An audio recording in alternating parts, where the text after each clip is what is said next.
Nous sommes présentement à l'école doctorale où nous assistons à des soutenances des masters recherche. Et nous sommes aujourd'hui à la deuxième promotion.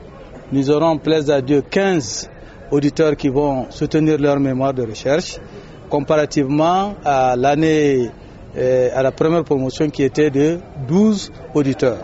Donc il y a une progression nette par rapport à ceux qui vont soutenir. Et en dehors de ces 15 qui sont en train de soutenir, nous aurons d'ici un temps assez court, au moins 5 qui vont aussi soutenir leur master de recherche.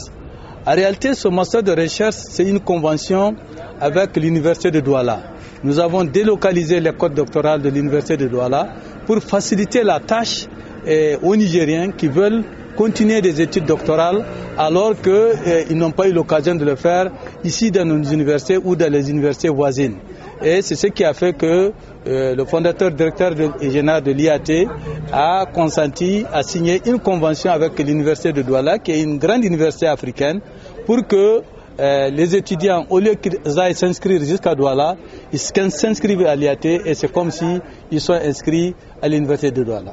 Et il faut reconnaître que l'université de Douala regorge des enseignants-chercheurs de rang A, des professeurs connus sur le plan international, ajouté aussi à des professeurs nigériens connus sur le plan international, et c'est eux qui sont en train de conduire ici l'étude doctorale délocalisée au niveau de l'IAT.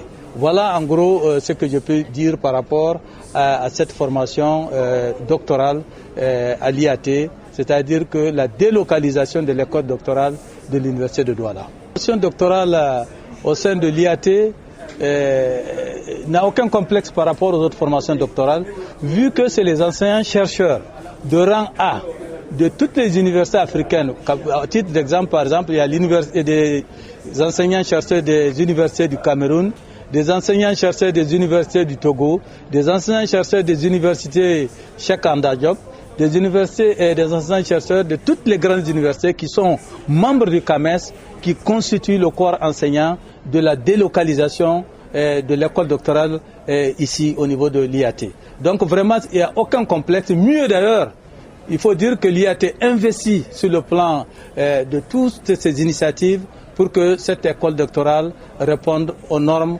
internationales. Et il est en train de répondre aux normes internationales. Vous avez vu aujourd'hui ceux qui président, ceux qui sont sur la table de séance, tous sont des enseignants-chercheurs de rang A, connus sur le plan national et sur le plan international.